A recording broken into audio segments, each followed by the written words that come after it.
Alors, juste, je vais dire que si, s'il y a une attaque, bah, on va faire une petite pause.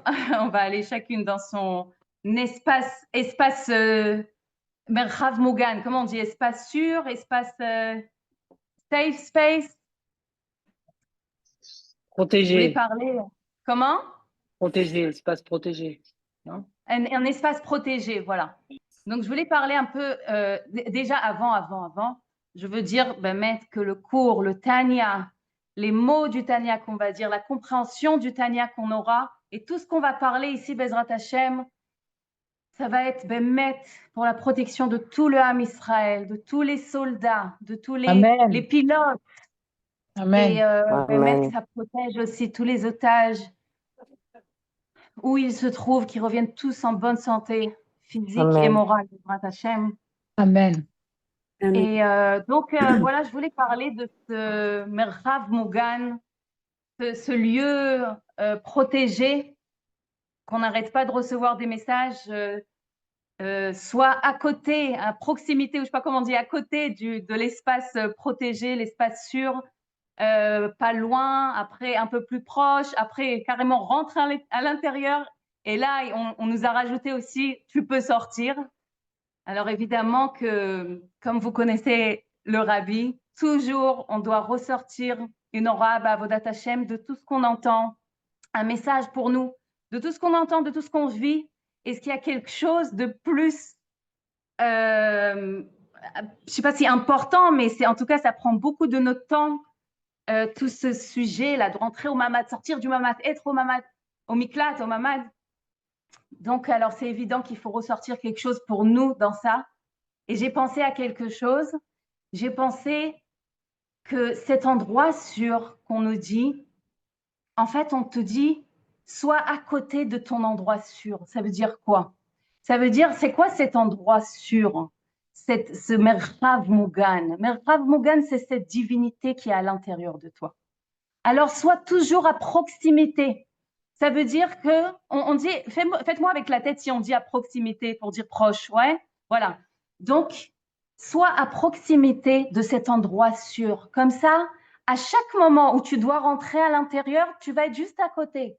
Et après, un moment, par exemple, si quelqu'un me fait une réflexion ou si je suis en train de voir dans les émissions quelque chose qui m'angoisse ou je ne sais pas quoi, je vais déjà me retrouver à côté de cet endroit protégé à l'intérieur de moi. Donc, ça va être facile pour moi de rentrer.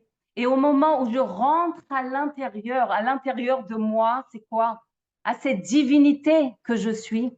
Donc, je rentre à l'intérieur, je prends des forces, je me reconnais, me ressource au véritable moi. Une fois que je me suis ressourcée, que je me suis reconnectée à mon véritable moi, à cette divinité que je suis, voilà, il y a encore un petit rappel pour être à proximité ou de sortir, je ne sais pas. Je crois qu'ils ont dit que c'est pas la peine de rester, mais non, on dit c'est pas grave. Ouais, voilà, ils disent que c'est pas la peine de rester à côté. Une fois que je me suis reconnectée là, avec les forces que j'ai reçues à l'intérieur de moi, je sors à l'extérieur, je sors au monde. Et là, avec les forces que j'ai reçues, eh ben là, je vais pas me vexer. Au contraire, je vais voir l'autre. Je vais voir l'autre dans son véritable lui. Je vais voir l'autre dans son émet. Et là, il y a que le shalom, il y a que l'amour, il y a que du bien qui ressort de ça. Donc, chaque fois qu'on va recevoir ce message-là du Pico d'Aoref, évidemment, on va écouter ce qu'ils nous disent et on va aller à proximité du mamad et tout ce qu'ils nous disent. Mais en même temps, on va faire aussi le lien pour dire Ari, Ari, Ari, et, euh, et donc, on va se souvenir de ça. Ah non, voilà, un petit rappel. Sois à proximité, rentre à l'intérieur, reconnecte-toi et sors avec des forces au monde pour justement influencer cette force et la diffuser autour de toi.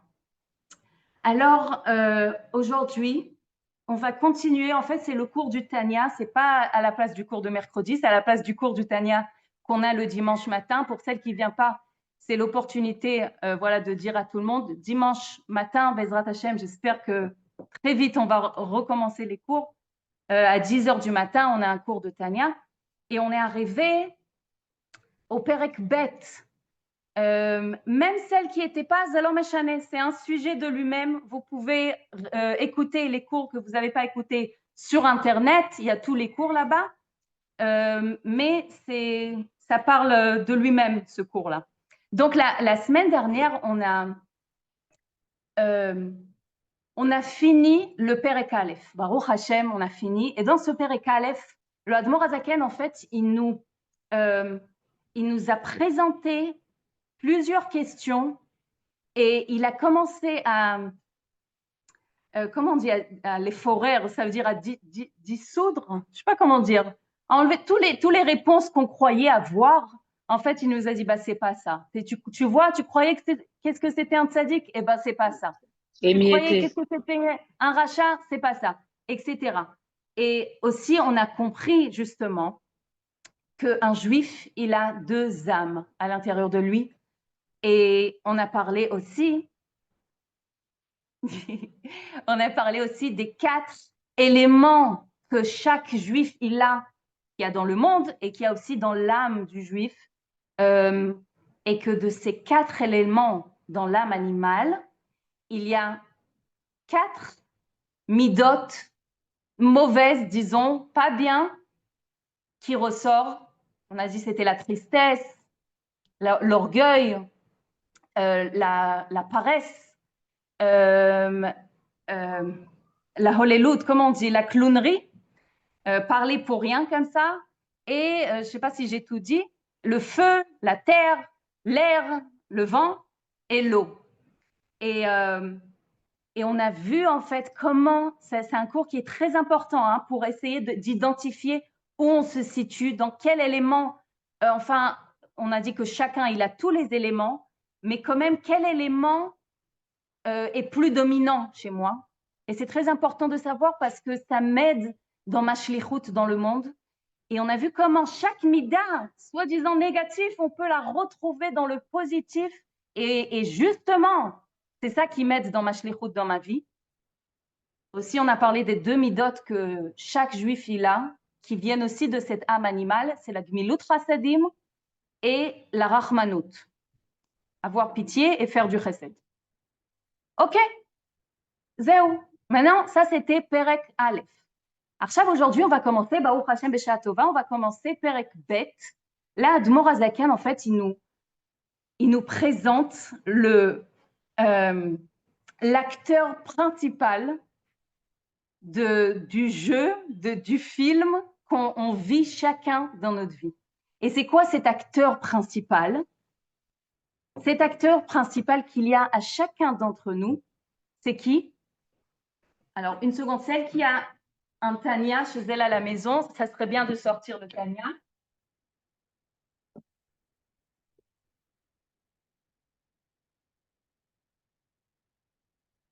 Alors, c'est qui ce rôle principal? Venefesh hashenit beIsraël hi chelek eloka mimal mamash. Ça veut dire quoi? Là, on nous dit, on a parlé dans Perek Aleph sur l'âme animale. Là, on nous dit, vous savez, c'est qui le rôle principal? C'est l'âme divine. Mais qu'est-ce qu'on nous dit aussi? Venefesh hashenit, c'est la deuxième âme. Comment ça, la deuxième âme? Si c'est celle qui est la plus importante, la plus principale, pourquoi elle s'appelle la deuxième âme? Makara.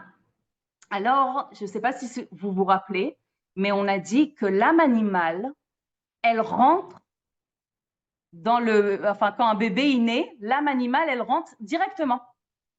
Et au moment, chez une fille, on nomme la fille, l'âme divine commence à rentrer. Et pour un garçon, c'est à la Brit Mila. À la Brit Mila, chez un garçon, l'âme divine commence à rentrer. Et comme ça, doucement, si on veut, il y a des étapes comme ça. À 3 ans, par exemple. À 3 ans, on commence déjà, c'est Gil Chinour chez les filles, c'est à 6 ans, mais on commence déjà à 3 ans. On met les collants, il y a des mitzvot comme ça, des trucs qu'on commence à faire avec les enfants. Même ils ont il faut attendre entre le lait et la viande. À 3 ans, on commence déjà 3 heures. On dit 3 ans, 3 heures, 4 ans, 4 heures, 5 ans, 5 heures, et à 6 ans, déjà 6 heures, qui est 6 ans, c'est Gilchino. À 6 ans, l'âme divine, elle rentre encore. À 9 ans, encore, comme ça, jusqu'à que à bar mitzvah ou bat mitzvah pour une fille, l'âme divine rentre complètement. Maintenant, à 13, 12 ans, 13 ans de nos jours, on appelle ça, comment on dit, l'adolescence? Comment on dit l'adolescence, qu'est-ce qui se passe à cet âge-là? On voit toute la psychologie, elle est pleine de conseils, qu'est-ce qu'il faut faire et comment il faut leur parler et comment... En vrai, c'est presque on marche sur des œufs à côté des adolescents. Ouais, ouais, de toute façon, tu me comprends pas, et claque la porte, et des trucs comme ça. Qu'est-ce qui se passe? Eh bien, en vrai, ce qui se passe, c'est que l'âme divine est rentrée complètement à l'intérieur d'eux. Si jusqu'à aujourd'hui, ils avaient que principalement une âme qui leur dit qu'est-ce qu'il faut faire, on veut ça, on fait ça. Là, il y a déjà un conflit qui s'est créé. Là, il y a comme une lutte à l'intérieur d'eux. Qu'est-ce que je fais? Je fais ça ou je fais ça? Ils sont pas tranquilles. Ils sont pas tranquilles. Alors on dit c'est les hormones. Alors on dit oui, c'est peut-être ça s'exprime physiologiquement par des hormones. Mais qu'est-ce qui s'est passé? Il y a une nouvelle présence qui est rentrée complètement, qui s'est, disons, elle était là doucement, doucement, oui, mais là, ça y est, elle est entièrement rentrée à l'intérieur d'eux. C'est une très grande lumière divine. Et on a dit quand il y a des grandes lumières divines dans un petit corps, quoi, et ben ça fait comme ça crie, ça parle fort, ça s'énerve, c'est même une chutzpah. Oui, il y a insolent, oui. C'est comme des grandes lumières, ils savent pas comment s'exprimer. Et ben ça vient de cette façon-là. Je pense que si on va, c'est pas grave si on s'énerve sur eux ou si on n'a pas de patience pour tout ce drame. Mais je pense que pour nous, ça va beaucoup nous aider si on les regarde avec cet œil-là.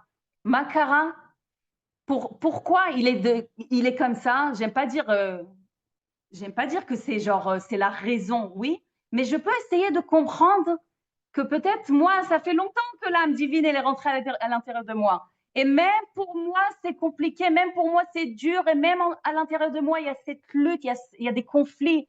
Alors, pour quelqu'un que c'est nouveau pour lui, que c'est 1 an, 2 ans, 3 ans, c'est nouveau encore pour lui, c'est normal qu'il n'a pas encore appris à comment gérer, on veut dire gérer ses émotions, c'est pareil, comment gérer le fait que j'ai deux présences à l'intérieur de moi et comment, regardez combien de cours on fait pour essayer de nous identifier à notre véritable nous et comment c'est dur et encore une fois on tombe.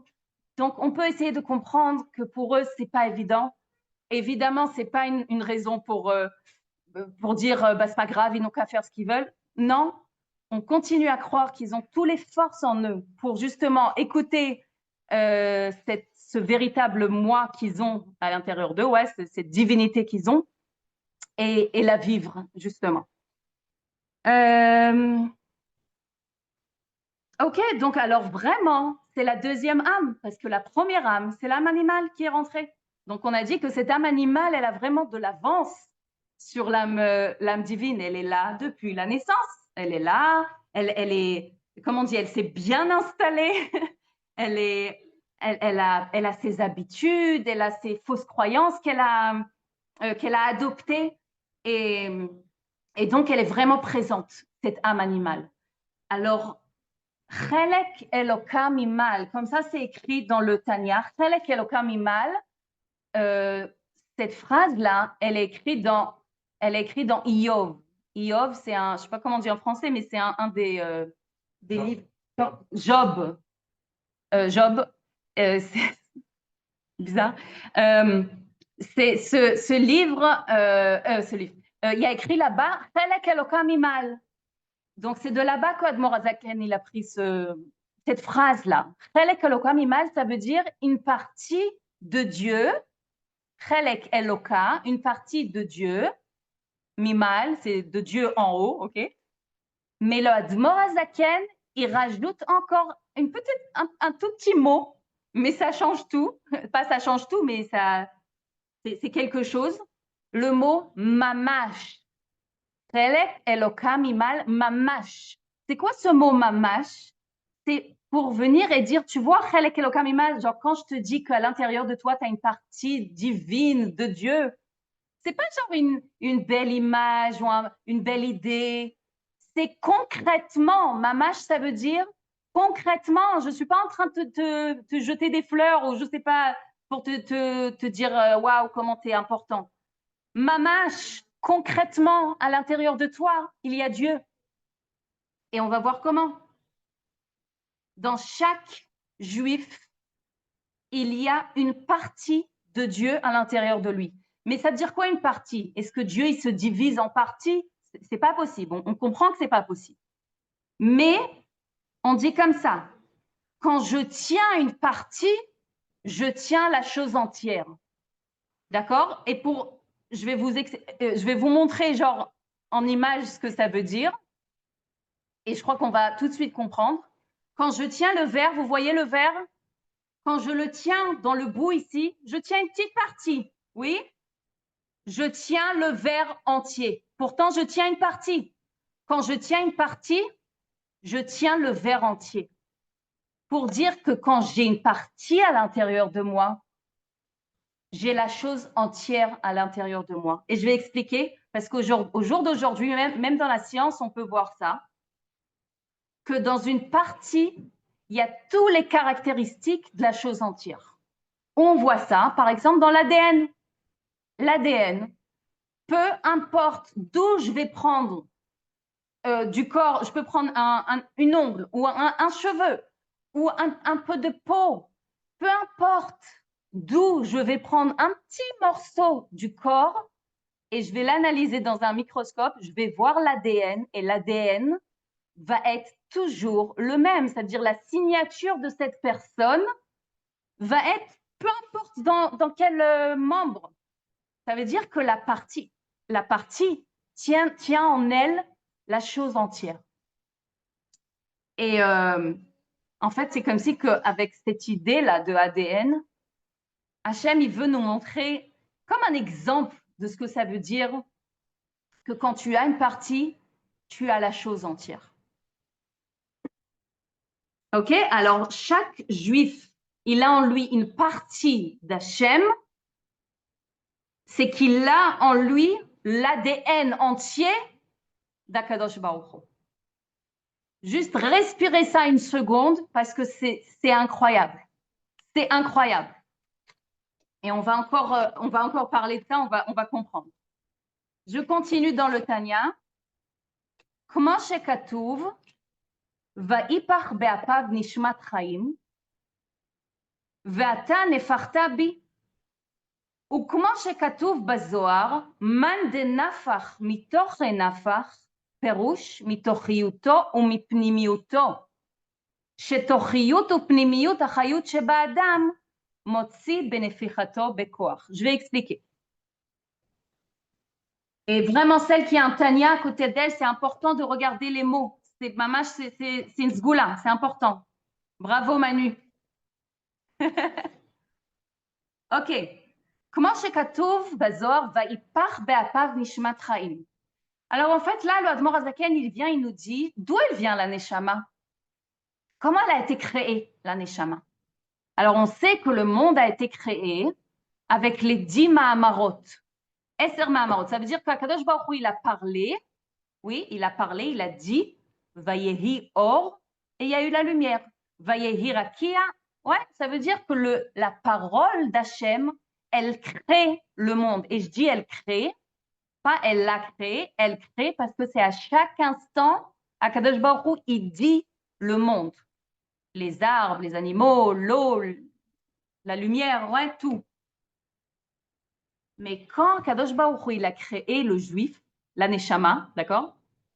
La Neshama juive, c'était pas avec la parole. Mais Va'ipach be'apav. Ça veut dire quoi? Ça veut dire quoi Va'ipach?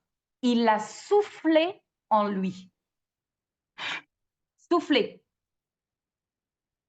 Ah, elle n'y arrive pas. Peut-être il faut l'accepter. La vérité, non, il faut pas. Elle peut rentrer. Je ne sais pas pourquoi je sais pas pourquoi elle n'arrive pas à rentrer. Peut-être elle fait pas le code. Il y a un code 770. Peut-être elle fait pas le code.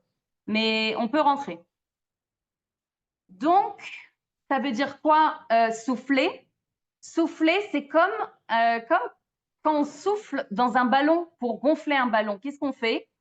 On souffle à l'intérieur du ballon. Ça veut dire que quand je parle, ça ne demande pas de l'effort pour moi. En général, une personne qui est bien, qui est en bonne santé, ça ne demande pas un effort pour elle de parler. On peut parler, d'ailleurs, les femmes, on dit Tisha kabin shel dibour, Asara kabin shel dibour yarad laolam, Tisha la kraïcha. Ça veut dire, bon, les femmes, on parle beaucoup, Baruch Hashem, que des bonnes choses, mais on n'a pas besoin on peut parler des heures.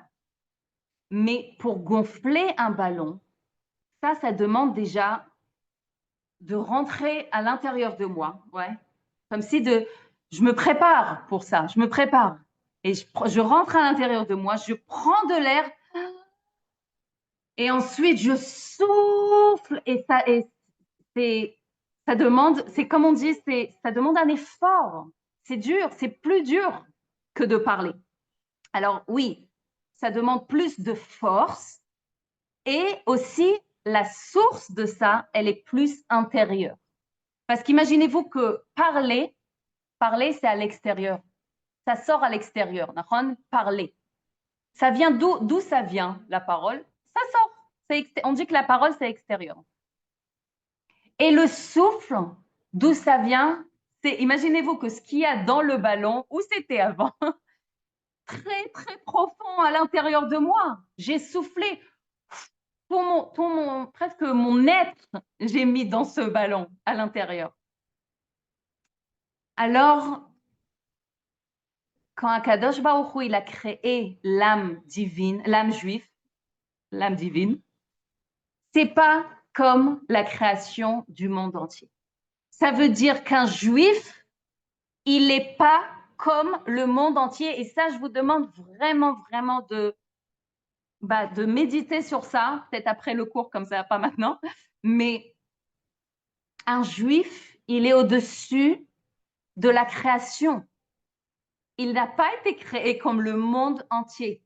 C'est quelque chose complètement différent et c'est au-dessus de la création. Et là, je ne sais pas si vous étiez là la semaine dernière. Je crois que c'était le mercredi. Non, c'était la semaine dernière, je crois. Il y a une fille qui a posé une super question parce qu'elle a dit, mais en vrai, on vient tous de Adam Arishon. Les Goïms et les Juifs, on vient tous de Adam Arishon.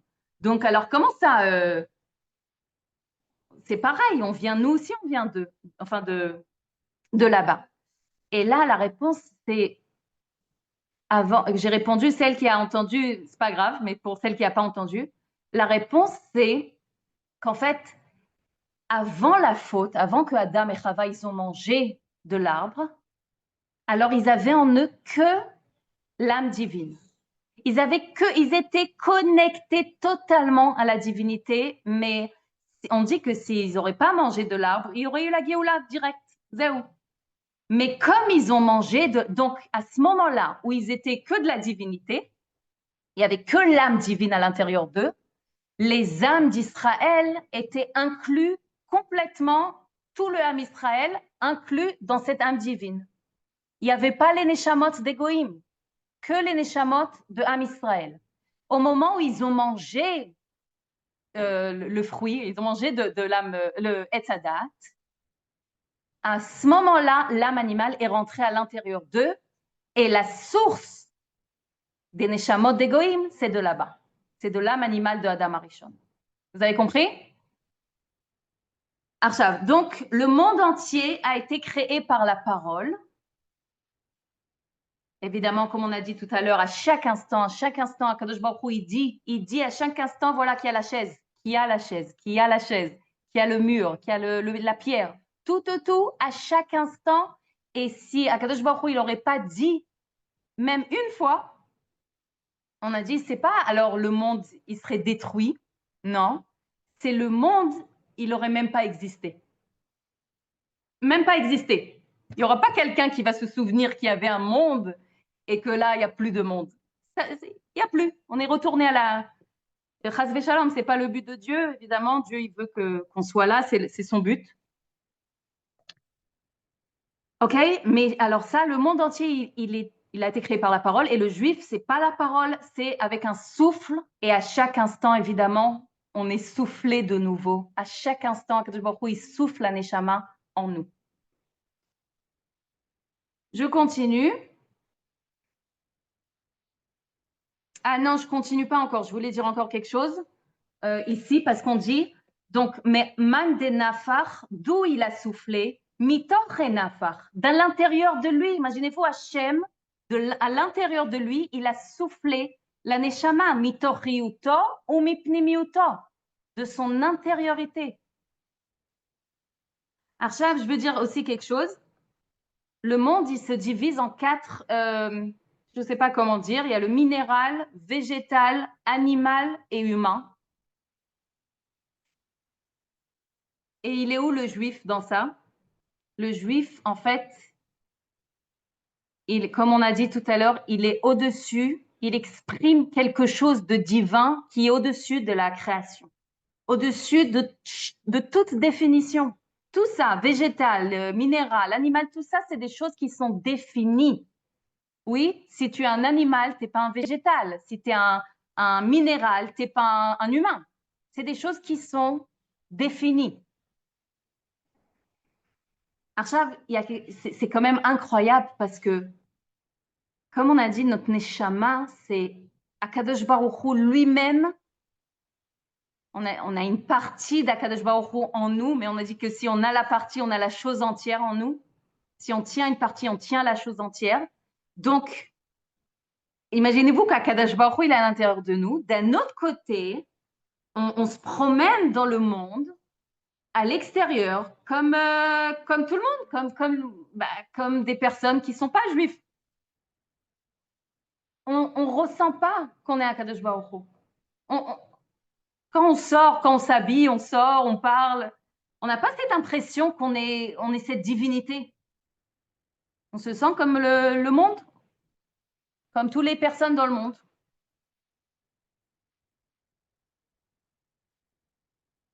Ça veut dire que quelqu'un qui ne connaît pas ça, parce que le Admor Azaken, il vient et il nous dit ça, il peut se dire quelle différence il y a entre un goy et un juif, Nahon? Maëvdel, à l'extérieur, on est pareil. Alors, qu'est-ce que c'est un juif? Là, on commence un peu à comprendre. Si on dit qu'un juif, il est au-dessus de la création, on peut essayer un peu de comprendre ce que c'est un juif. Il n'y a pas encore une création dans le monde comme un juif. Pas dans les mondes inférieurs et pas dans les mondes supérieurs. Même les malachim, c'est une création. Donc, il n'y a pas encore une réalité comme un juif. Donc, si on dit ça, évidemment que c'est logique qu'un juif, il rentre pas dans ces quatre choses-là. Même si c'est le quatrième, c'est humain. Ben, un juif, c'est un humain. Eh ben non. Non. Vous savez pourquoi? Parce que en hébreu, on ne dit pas humain, on dit chai tzomer domem medaber, qui parle. Ça veut dire c'est toute l'avantage qu'un homme il a par rapport à un animal, c'est qu'il parle, c'est qu'il réfléchit et qu'il parle. Donc, qu'est-ce qui est de spécial chez un juif? Un juif, c'est bien, bien, bien plus que ça. Et encore une fois, on ne dit pas ça parce qu'on est Gava et qu'on est le peuple élu. C'est pas pour ça. C'est parce que c'est le Hémet. C'est parce que Admor Azaken, il voit dans les mondes supérieurs, il voit tout, il voit comment ça s'est passé. Comme vous voyez, pas que l'Admor Azaken, même avant de ça, même il y a un livre qui s'appelle Sefer Yetzira, on dit que c'est Avraham Avinu qui a écrit, et le livre de Adam Arishon. Il y a plein des choses comme ça que c'est de là-bas qu'on tire tous le Zohar, évidemment. Donc, un juif, c'est pas encore une catégorie, genre, OK, alors on aurait dit minéral, végétal, voilà, humain et juif. Non. On ne peut pas rajouter encore une catégorie. C'est pas là-bas. C'est comme si on veut, comment dire, faire la shvot, je sais pas comment dire, un parallèle comme ça entre une création dans le monde et un juif. Zelo shayar. Ça, le juif, il appartient pas au monde. C'est comme si qu'on veut comparer. Voilà, c'est ça le mot que je voulais dire. C'est comme si qu'on va comparer, je sais pas, une mouche et Hachem. C'est pas comparable. C'est l'infini. C'est pas comparable. C'est quelque chose qui est défini et l'infini. On ne peut pas comparer. Il y a un écart qui est trop infini. Alors, quand on voit, et la vérité là, ça a changé quand même un peu, mais quand on voyait que en Israël, c'est comme si qu'ils essayent de s'expliquer au monde pourquoi ils font cette guerre, pourquoi ils essayent de se protéger, et ils expliquent au monde si un juif, il sait tout ça, il sait qui qu'il est au-dessus du monde et que le monde n'a pas de libre arbitre, et qu'un goy, il n'a pas de un arabe, un iranien, si c'est un iranien, si c'est du Hamas, si c'est peu importe où, il n'a pas de libre arbitre. On comprend que non seulement on ne doit pas s'expliquer au monde, c'est le monde qui doit nous expliquer. C'est le monde qui doit nous expliquer pourquoi on peut faire et pourquoi on peut les combattre, les exploser là-bas, je ne sais pas comment on dit. Akadosh Baruch Hu, il a créé le monde entier pour le juif. Une fois, j'ai donné comme une image comme ça, parce qu'on dit qu'un juif, c'est comme Israël. C'est comme, imaginez-vous, un monsieur qui a attendu toute sa vie d'avoir un enfant et qui n'arrivait pas à avoir des enfants. Et à l'âge de 70 ans, enfin, il a un enfant. Et cet enfant, il aime un amour qui dépend de rien. Et pour que cet enfant, il arrive, il lui prépare tout avant qu'il arrive. Il prépare tout. Il prépare la chambre et il fait la peinture et il met comme un bébé quand il vient. Et il met les jouets et les biberons, tout ce qu'il faut pour que cet enfant, il a tout ce qu'il a besoin. Pour que cet enfant, il soit gâté même.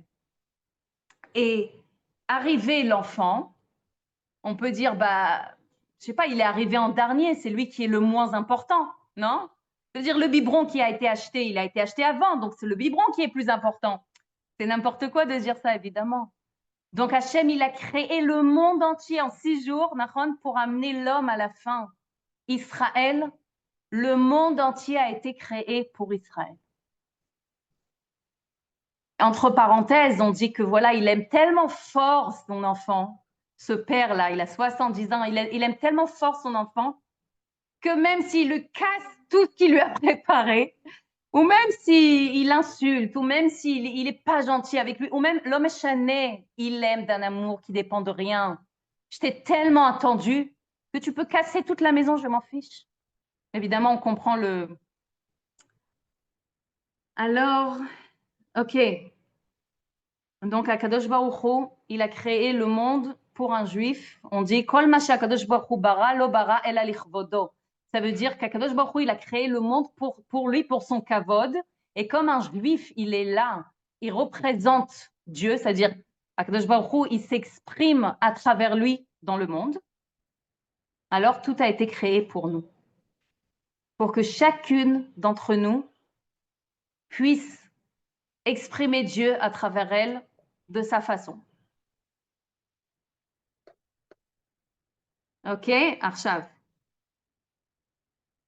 Alors, je continue. Car al derech mashal, nishmot Israël, alou b'marshava, ki dertiv bni bechori Israël, banim atem la Hashem Elokechem. Je vais lire et après je vais expliquer. כמו שהבן נמשך ממוח האב, כך כביכול נשמת כל איש ישראל נמשכה ממחשבתו וחוכמתו יתברך. Là, Admor Azaken, en fait, il vient nous amener un parabole, on dit, un machal, un parabole, pour qu'on comprenne d'où notre neshama, elle est venue. On a dit qu'il a soufflé, mais on veut comprendre encore plus profondément. Alors, parce que souffler, c'est comment ça s'est concrétisé à la fin, d'accord? Mais d'où ça vient? C'est quoi la source? Ok, il a soufflé, mais d'où? Où ça vient? Alors là, le Admor Azaken nous amène une parabole, pour qu'on comprenne. Mais cette parabole, évidemment, c'est uniquement pour qu'on comprenne. C'est pas comme ça chez Dieu. C'est juste pour qu'on comprenne, comme on dit, Dibra Torah qu'il chante Bnei Adam. Ça veut dire la Torah, elle nous parle avec nos mots à nous qu'on comprend, mais c'est quelque chose qu'on ne peut pas comprendre. On essaye, mais on ne peut pas comprendre complètement. Alors, de la même façon qu'un fils, il vient du cerveau, mort, c'est cerveau, ouais. De la même façon qu'un fils, il vient du cerveau de son père, ça veut dire quoi, vient du cerveau de son père, au moment quand il y a comment on dit, l'accouplement, ouais, au moment où il y a le zivoug, il y a l'accouplement, alors il y a un liquide qui sort, oui, de chez l'homme, il y a un liquide, conception, ok, au moment de la conception, il y a un liquide qui sort. D'où il vient ce liquide? C'est quoi la source de ce liquide? Alors, on dit que la source de ce liquide commence par le cerveau. Ça commence dans le cerveau du père, de l'homme. Mazotomeret, ça commence. C'est comme ça commence par une force spirituelle. C'est-à-dire, il n'y a pas vraiment une goutte physique dans le cerveau qui arrive jusqu'en bas. C'est pas ça. Ça commence dans le cerveau avec une force spirituelle. Et cette force spirituelle, elle commence par le cerveau, et elle pousse jusqu'à ce que ça devienne physique et ça devient un liquide. D'accord? Mais où ça a commencé? Dans le cerveau, dans l'intellect, en fait, du père. D'accord? Parce que on dit mémoire, c'est pas quelque chose de physique, c'est quelque chose de plus l'intelligence qui est l'eau, la chorma. Ok? Et c'est pour ça, d'ailleurs, que dans la pureté familiale, on dit comment c'est important au moment de la conception, de l'accouplement, c'est très important de penser des bonnes pensées, des pensées kadosh, comme on peut, et pas que quand on veut un enfant. Même si on prend la pilule, c'est pareil, parce qu'on crée des neshamot ils s'appellent nos enfants. Évidemment, c'est pas grave s'il n'y a pas eu, l'honora, kol beseder, tout est b'hashgacha pratit, mais essayez de penser des bonnes pensées. Pourquoi? Parce que voilà, parce que l'enfant, il arrive de l'intellect, du cerveau du père. Donc, de la même façon que cette goutte, elle arrive, cette goutte du bébé, en fait, à la fin, ça devient un bébé, on va apprendre ça dans le cours prochain. À la fin, ça devient un bébé, mais où ça a commencé? Dans le cerveau du père. Donc, de la même façon, Kol Nishmat Ish Israël. Nishmat Kol Ish Israël. Qu'est-ce que tu veux? Quoi? Bah, ça va passer, qu'est-ce que je te dis? Rega Shnia, juste, je vais mettre mute. Donc, de la même façon, chaque neshama de chaque juif est arrivé de la pensée et de la chorma de Hashem Itbarach. Car kivyachol nishmat kol ish Israël nimshecha mimachshavato, la pensée, vechormato, la chorma, l'intelligence, ou je ne sais pas comment on dit, Itbarach. Achav, ça veut dire que si on a dit que Akadosh Baruch Hu, il a soufflé les neshamot, ce qui était avant ça, avant qu'il a soufflé, c'était quoi la source des neshamot? Avant de souffler la neshama, il a pensé la neshama. Et si on a dit que la parole, c'est quelque chose extérieur, et le souffle, למה גם האישה צריכה לחשוב מחשבות קדושות, שאלה טובה ממש, בגלל שיש, זה קשור, זה אנחנו נדבר על זה שבוע הבא, שההורים, je vais répondre en français, que les parents, ils sont responsables, parce qu'en fait, il y a une femme qui a posé la question, alors pourquoi la mère aussi, elle doit penser? C'est une très bonne question. Pourquoi elle aussi, elle doit penser des bonnes pensées, Kadosh? Parce qu'en fait, je vais dire maintenant, c'est pas grave, on va. Parce qu'en fait, Hachem, il est responsable. Nahon, on a dit qu'il y a 3 partenaires à un enfant, à un homme. Hachem, il est responsable de la Neshama, l'âme divine, les habits de l'âme divine, les Neshamot. Encore une fois, on va parler de ça dans le cours prochain. Et les parents sont responsables sur les habits, les levushim de l'âme animale. Donc, comment on va créer cet enfant? Son âme animale va être. Donc, c'est très important, aussi la femme et aussi l'homme, de penser des bonnes marchavot. Sheila mamash tova. C'est-à-dire, alors, regarde, oui, on a dit que la parole, c'est extérieur et le souffle, c'est intérieur et la pensée, c'est encore plus intérieur, encore plus profond. Pourquoi c'est encore plus profond? Parce que מה קרה, בובי? מה קרה? מה אתה רוצה? מה הוא רוצה אבל? תביא לו. Oui, un endroit qui est encore plus profond que c'est la martava, la pensée. Et quand un homme, imaginez-vous, nous, quand on pense sur quelque chose, c'est comme si qu'on fait un avec la pensée. La pensée, elle est vraiment très intérieure chez nous. Aval, quand même, on va faire une petite différence chez les hommes et chez Dieu. Que chez nous, les hommes, quand on pense sur quelque chose, ça se divise en 3 choses différentes. Mazot omeret, la personne, l'homme ou la femme, ouais, c'est celui qui sait la chose, son savoir, sa chokhma. Il y a moi, il y a ma chokhma, mon intelligence, ou on va dire quelque chose de plus général, par exemple, la mathématique. Je connais, je sais la mathématique. Donc, il y a moi, il y a la mathématique et il y a une équation. Oui, il y a la chose que je vais savoir. C'est 3 choses différentes. Moi, la mathématique et l'équation dans la mathématique. De mathématiques, je ne sais pas comment dire. Ouais. Alors, ça veut dire que tout ce qu'on sait, notre savoir, je ne sais pas si on dit savoir, mais ayed Hashelanu, c'est comme si qu'il est extérieur à nous. Et ça veut dire qu'avec les années, on va apprendre les choses de l'extérieur. Je vais m'asseoir dans un cours, la prof, elle va m'apprendre la mathématique, et ça y est, je l'ai acquis, la chose. Elle est à moi. Je comprends, je sais, mais c'était séparé de moi. Maintenant, c'est à l'intérieur de moi. Mais c'est quand même encore séparé de moi. Chez Dieu, il n'y a pas ça.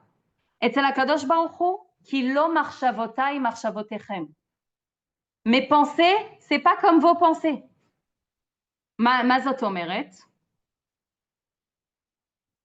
Chez HaKadosh Baruch Hu, il n'y a pas une séparation. Chez lui, il est la personne qui sait. La personne, on ne peut pas dire la personne. Hua yodea, hua mada, vehua yadua. On va donner un exemple pour comprendre, d'accord? Pour comprendre encore mieux. Par exemple, un artiste. Un artiste, donc c'est lui, celui qui crée, d'accord? Il y a l'artiste, il y a l'idée qu'il a, on va dire que c'est un artiste de sculpture, ok? Donc il y a lui, il y a son idée. Son idée, c'est le plan de sculpture qu'il va faire. Ouais, il a l'idée, il a les détails, genre le plan, comment il va faire, les formes, la matière même, avec quelle matière il va faire toutes ces choses. Et le 3e chose, c'est à la fin, la sculpture qu'il a fait. 3 choses différentes. Il peut même laisser la sculpture quelque part et partir, tellement c'est extérieur à lui, ce qu'il a créé. Chez Akadosh Baruch Hu, c'est l'artiste infini. Mazat Omeret. Chez lui, il y a lui, c'est l'artiste de ce monde, de tous les mondes. Il y a sa chokhma. Sa chokhma, c'est, on va dire, l'idée de la création, l'idée de tous les mondes, l'idée de tous les détails de la création. Ça aussi, c'est un complètement avec Hachem. C'est pas quelque chose de séparé. Et la troisième chose, la création. La création, le monde, toutes les créatures, tous les malachim, les mondes supérieurs, les mondes inférieurs, tout, c'est encore une fois un pareil avec Hachem. Il n'y a pas une séparation une seconde, pas dans le plan, pas dans l'action, genre pour créer. Alors, ici, le Admor Azaken, il dit que c'est dur de comprendre ça. On n'arrive pas à comprendre. On peut croire, mais on n'arrive pas vraiment à comprendre comment c'est possible. Donc, si les Neshamot d'Israël sont venus dans la pensée d'Hachem, ça veut dire, et que la pensée d'Hachem et Hachem, c'est une seule chose, comme il dit l'Admor Azaken, voilà. Nishmat kol ish Israël nimshecha mimachshavto vechokmato. Oui, la neshama, elle vient d'où? De la chokma d'Hachem, de la pensée et de la chokma d'Hachem. Et après, il continue et dit, Elahu vechokmato echad. Hachem et sa chokma, c'est une seule chose. Et nous, on est venus de cette achdout d'Hachem. De ce un-là, on est venu. La neshama.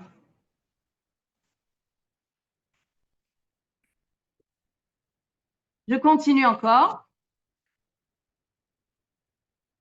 Ouais, après, voilà, Admor Azaken, il dit, Vedavar, cette chose-là, que Hachem, il est un, et que sa chokma, elle est un, que tout est un. Davar, en beyecholet adam leavino al borio. Un homme ne peut pas comprendre complètement.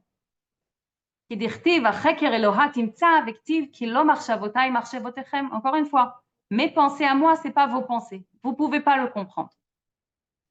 Alors, je continue. De Gomer.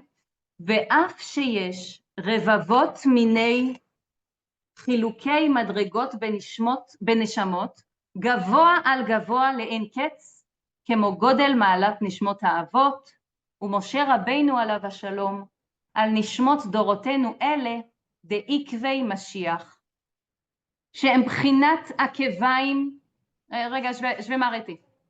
Alors, je vais juste dire, ואף שיש רבבות מיני חילוקי מדרגות, là, le Admor Azaken, il dit, il y a à l'infini des niveaux de Neshama. Ça veut dire, alors ok, tous les Neshamot viennent, leurs sources viennent de la Chokhma, de la pensée d'Hachem, ça c'est sûr. Mais une seconde, il y a une différence dans le niveau des âmes. Et les différences, c'est à l'infini des niveaux. À l'infini. Gavoa al gavoa le en ketz. En ketz, c'est il n'y a pas de fin. Maintenant, on va dire quelque chose alors que ça a l'air d'être, ça contredit en fait. Si on dit que tous les Neshamot viennent d'une seule source, leur source, c'est Dieu lui-même. Dieu lui-même. Comment c'est possible après que tu viens et tu me dis qu'il y a des différences? Ils sont censés être Shavuot, quoi. Oui, égaux, égal. Donc, l'Admor Azaken, il explique que non. Il y a plein de niveaux de Neshama. Comment c'est possible? La différence commence quand?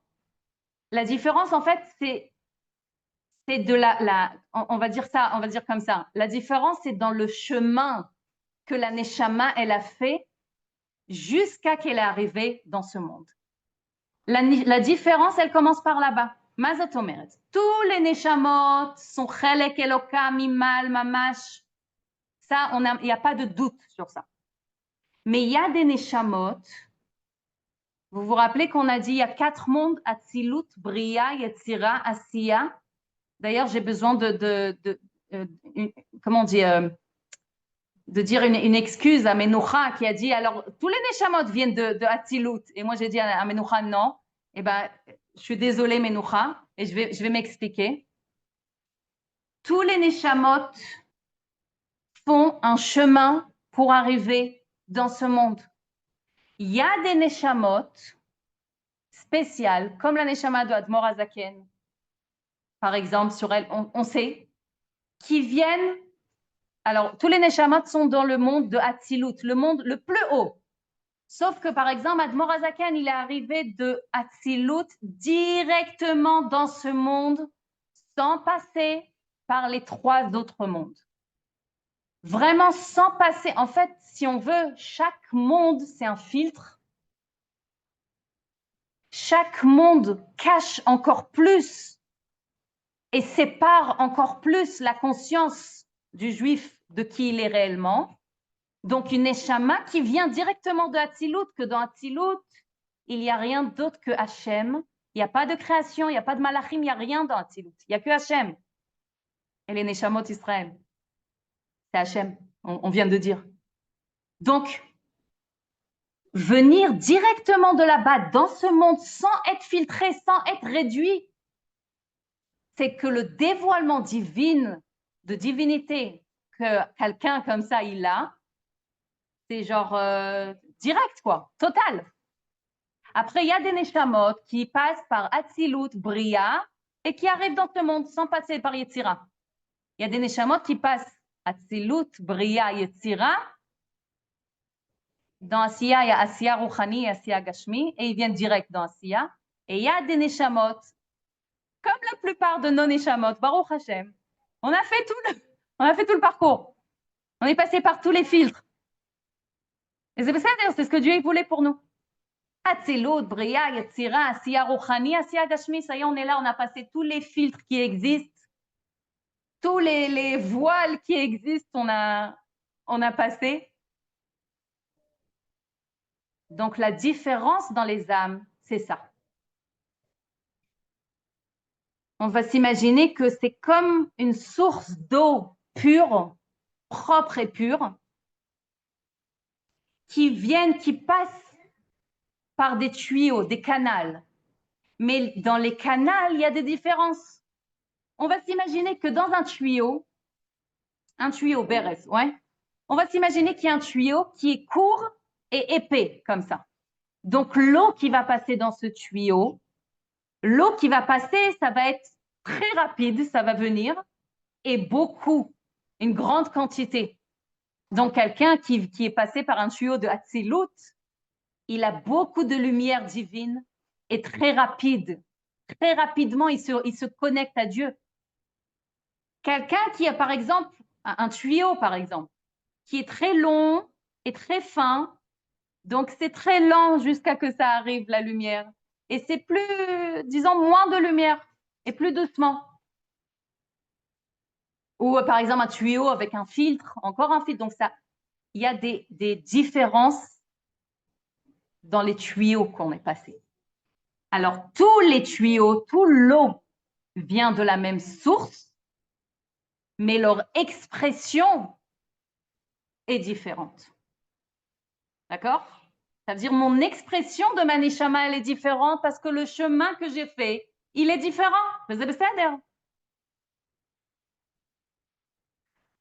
Arshav,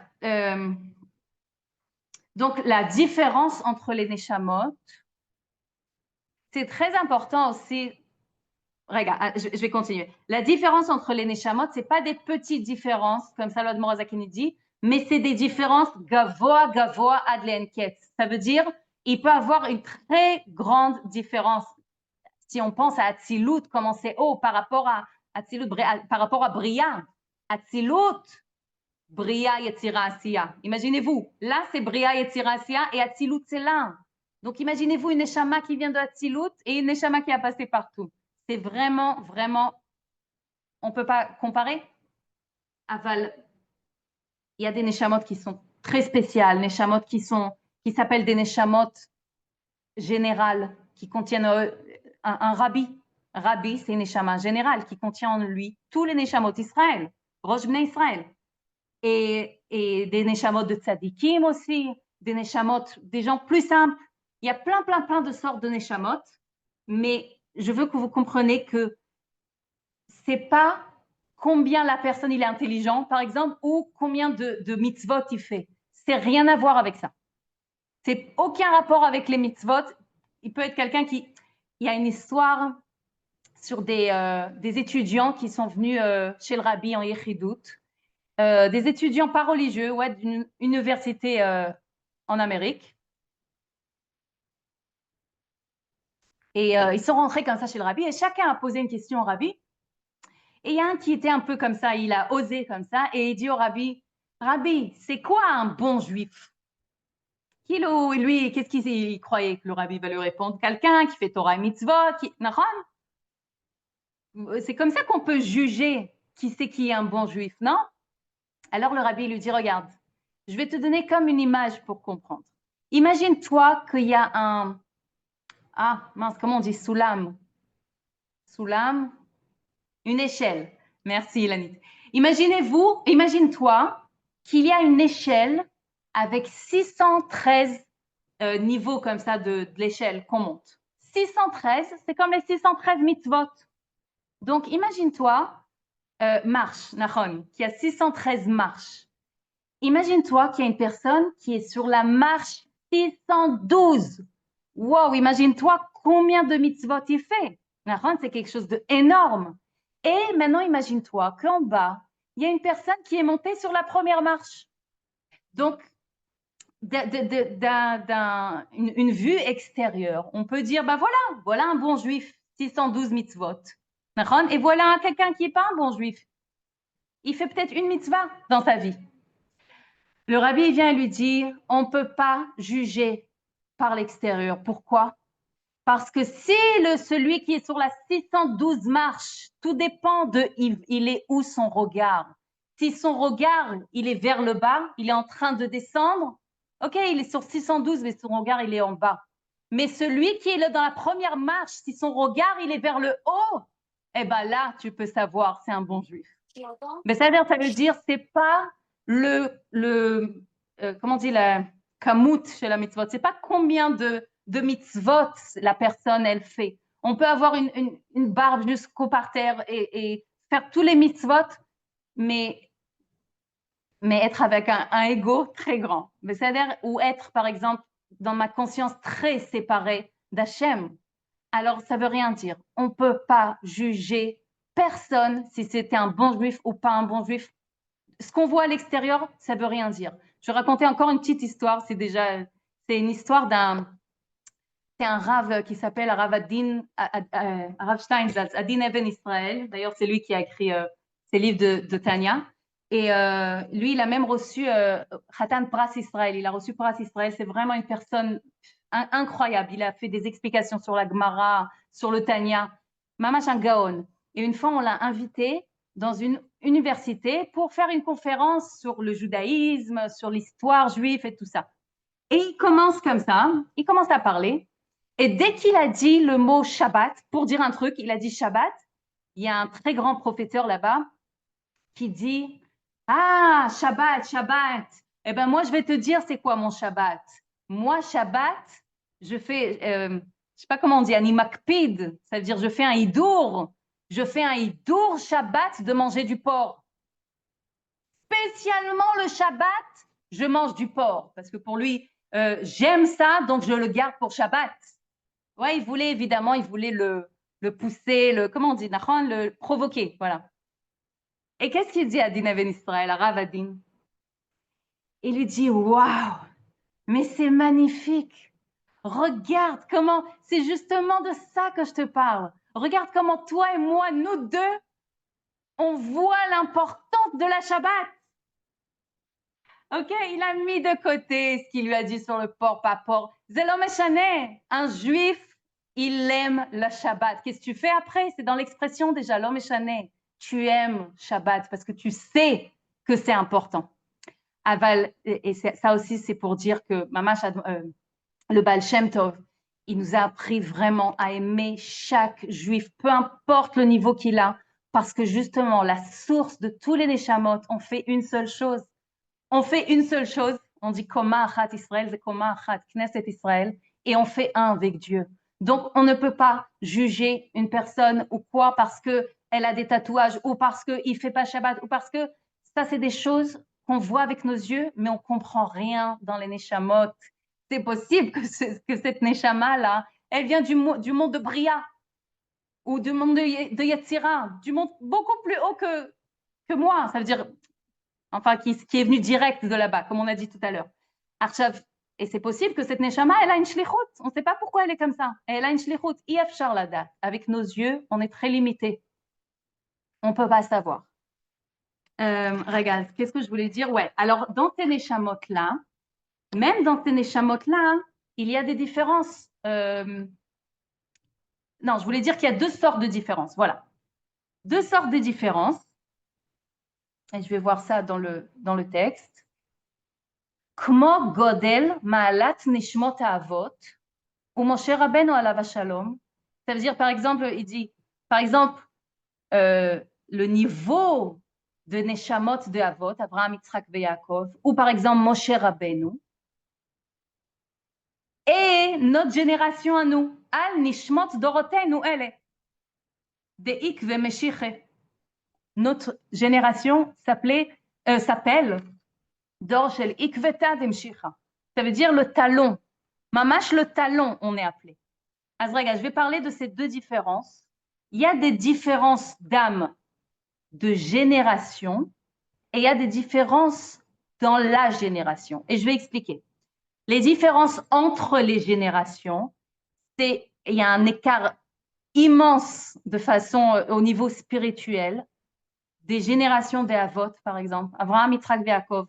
Imaginez-vous leur génération, ou Moshe Rabbeinu, ou la Mishnah, les Tanaïm, les Amoraïm, et les Nevi'im, les prophètes. Ouais, c'est vraiment des générations qu'au niveau spirituel, ils vivaient Dieu, mais d'une façon, ils parlaient avec Dieu. Il y a un Mahamar Chazal comme ça qui dit, les Chachamim qui dit, Imarishonim ke malachim, si les générations, les premières générations, c'est comme des malachim, Anu ki bnei Adam. Alors nous, on est des êtres humains. Ve'imarishonim ki bnei Adam. Et si on va dire que eux, c'est des humains, Anu ke chamorim. Nous, on est comme des ânes. Ça veut dire qu'il y a vraiment une très grande différence de ces générations-là. Même la génération où il y avait le Beth Amikdash. Imaginez-vous, un dévoilement de divinité, la maison d'Hachem, Mamash. Alors, leur génération comme ça, et notre génération que on ressent pas spécialement la Kedusha, on ressent pas spécialement la divinité.